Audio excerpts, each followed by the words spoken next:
સુરતની વાત કરવામાં આવે તો નાસિર ક્ષેત્રમાં વિવાદાસ્પદ ડિમોલેશન મુદ્દે હવે લોકો સડક પર ઉતરી આવ્યા છે। હવે અસરગ્રસ્ત લોકો રસ્તા પર ઉતર્યા છે। પોતાના પર થયેલા અન્યાય સામે અવાજ ઉઠાવવા નાસિર નગરના રહેવાસીઓ સુરત મહાનગરપાલિકાની મુખ્ય કચેરી તાપી ભવન ખાતે પહોંચ્યા હતા અને ન્યાયની માંગ કરી હતી। સુરતના વેડ દરવાજો નજીક આવેલા નાસિર નગરમાં ગત 29 અને 30 મે દરમિયાન કરવામાં આવેલી ડિમોલેશનની કાર્યવાહી હજુ પણ ચર્ચાના કેન્દ્રમાં છે। આ ડિમોલિશન દરમિયાન ભારે પોલીસ બંદોબસ્ત વચ્ચે આશરે 100 જેટલા મકાનો તોડી પાડવામાં આવ્યા હતા, જેના કારણે અનેક પરિવારો ઘરવિહોણ બન્યા હોવાનો સ્થાનિકોનો આક્ષેપ છે। આજે નાસિર નગરના અસરગ્રસ્ત રહેવાસીઓ સુરત મહાનગરપાલિકાના તાપી ભવન ખાતે પહોંચ્યા હતા અને પોતાની સાથે થયેલા અન્યાય સામે વિરોધ નોંધાવ્યો હતો। સ્થાનિકોનું કહેવું છે કે તેમને યોગ્ય નોટિસ, વૈકલ્પિક વ્યવસ્થા અને ન્યાય મળ્યો નથી। નાસિર નગરના રહેવાસીઓએ સમગ્ર ડિમોલિશન પ્રક્રિયાની નિષ્પક્ષ તપાસ કરવાની માંગ કરી છે। સાથે જ જવાબદાર લોકો સામે કાર્યવાહી અને અસરગ્રસ્ત પરિવારોને ન્યાય આપવાની અપીલ કરી છે। ઉલ્લેખનીય છે કે આ સમગ્ર પ્રકરણને લઈને અનેક સવાલો ઊભા થાય છે। ડિમોલિશન પાછળની પ્રક્રિયા અને જવાબદારો અંગે હજુ પણ સ્પષ્ટતા થઈ નથી, જેના કારણે સ્થાનિકોમાં રોષ જોવા મળી રહ્યો છે। હવે સમગ્ર મામલે મહાનગરપાલિકા અને તંત્ર શું નિર્ણય લે તેના ઉપર સૌની નજર પણ કરવામાં આવી રહી છે। તો સુરતના નાસિરનગરમાં થયેલા વિવાદાસ્પદ ડિમોલિશન મામલે હવે અસરગ્રસ્ત લોકો પર રસ્તા પર ઉતરી આવ્યા છે।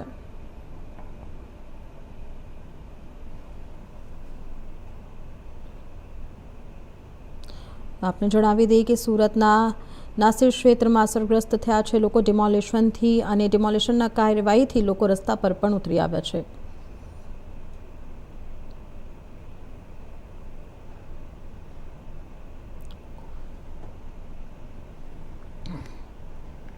તો આ ખબર ઉપર વધુ માહિતી આપવા બદલ અમારા સંવાદદાતા રવિ વિંટા અમારી સાથે જોડાઈ ચૂક્યા છે। રવિ, જે રીતે આ ડિમોલિશનની કાર્યવાહી કરવામાં આવે છે, તો આ લોકોને ડિમોલિશન પહેલા કોઈક નોટિસ પાઠવવામાં આવી હતી તંત્ર તરફથી?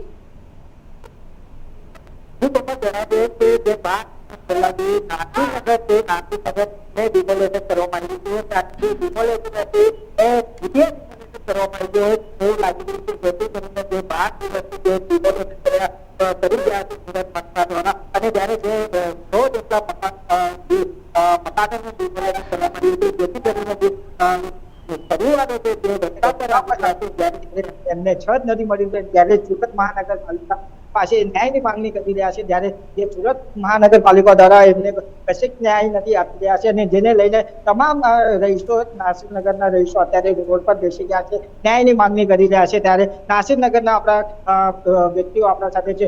શું કહેશો, આજે સુરત મહાનગરપાલિકા તમારે આવું પડ્યું અને વિરોધ રોડ પર બેસવું પડ્યું? સાહેબ, અમે આ પહેલો દિવસ નથી કે અમે સુરત મહાનગરપાલિકામાં આવ્યા છે કે અમે જવાબ માંગી રહ્યા છે। જે દિવસે 30 તારીખે વહેલી સવારે નાસિરનગરની અંદર સરકારી કર્મચારી આવીને લોકોને ઘરોમાંથી બહાર કાઢતા હતા અને જ્યારે જેસીબી ચલાવતા હતા ત્યારે બી લોકોએ એમને પૂછ્યું કે તમે આ વહેલી સવારે અમારા ઘર તોડવા આવ્યા છો, તો તમે કયા હિસાબે આવ્યા છો? કઈ નોટિસ તમે અમને આપી નથી, તમે કયા હિસાબે અમારા ઘર તોડો છો?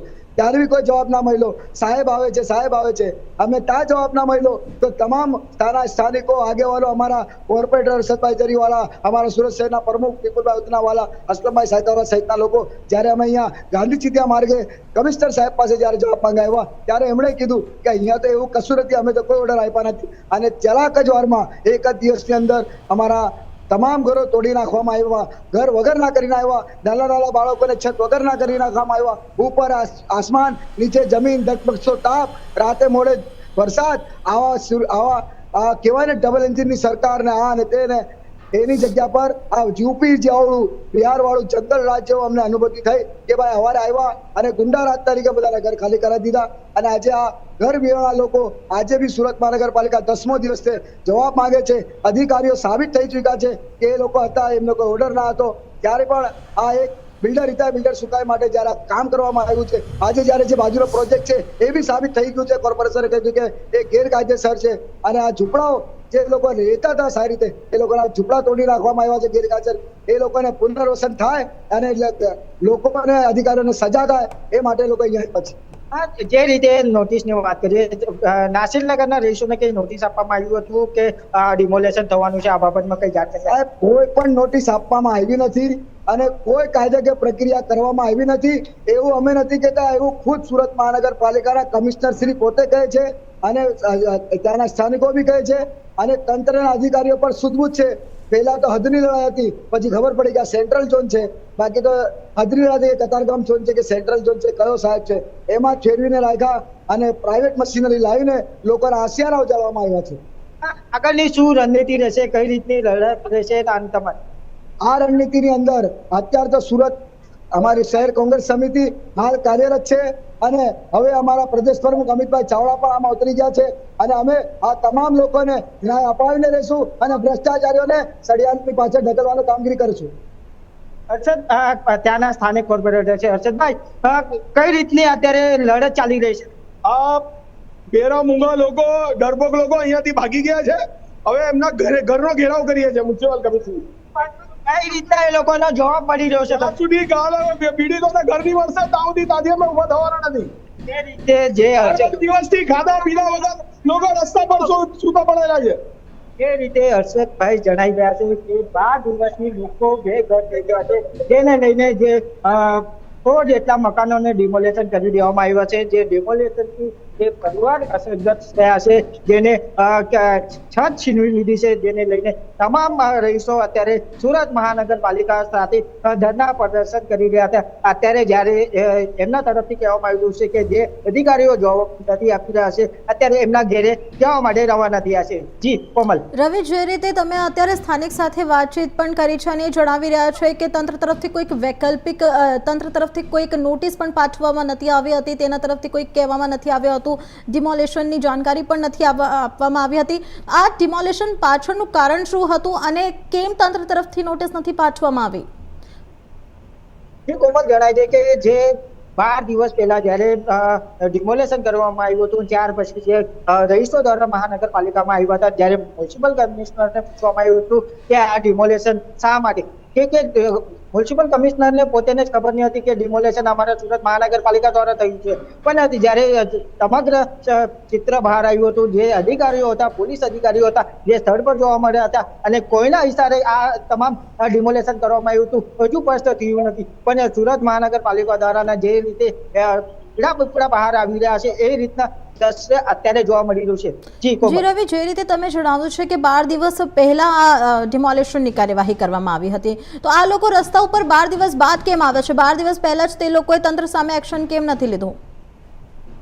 જી કોમલ, જ્યારે ડિમોલેશન થયું તે દિવસથી તમામ અધિકારીઓને, તમામ કર્મચારીઓને મળતા રહ્યા છે. તમામ કર્મચારીઓ એ લોકોને જવાબ નથી આપી રહ્યા. તેને લઈને તમામ જે અત્યારે જે સ્થાનિક લોકો છે, હાઈકોર્ટમાં એ લોકોએ પિટિશન દાખલ કર્યું છે. જે રીતે હાઈકોર્ટમાં તમામ કમિશનર કચેરીઓ કે મ્યુનિસિપલ કમિશનરને તમામને મળી ચૂક્યા છે, પણ હજુ સુધી એમના જે સ્થાનિક લોકો છે એમને કોઈ આશ્વાસન કે કોઈ ન્યાય આપી શકે એવું કોઈ સૂચના આપવામાં નથી આવી. જી રવિ, જે અસરગ્રસ્ત લોકો છે તે લોકો માટે તંત્ર તરફથી કોઈક વૈકલ્પિક વ્યવસ્થા કરવામાં આવે છે કે તેમના પુનર્વસન માટે કોઈક તેમને જગ્યા પણ વ્યવસ્થા કરવામાં આવે છે તંત્ર તરફથી? જી કોમલની જે રીતે વાત કરીએ, જે વૈકલ્પિક જગ્યાની હોય, વૈકલ્પિક જગ્યા કે એમની છત જે સુવિધા જે આપવા માટે કોઈ જવાબ આપી નથી રહ્યા, તો જે 100 જેટલા મકાનોના પરિવાર ક્યાં જશે એની બી એ લોકો રાહ જોઈ રહ્યા છે. જ્યારે સ્થાનિક નેતાઓ અત્યારે ઉપસ્થિત છે અને એ લોકોને સારે ઉભા રહીને હવે તમામ ન્યાયની પુકાર લગાવી રહ્યા છે. જી રવિ, માહિતી આપવા બદલ આપનો ખૂબ ખૂબ આભાર. તો હાલ સમાચારમાં આટલું જ.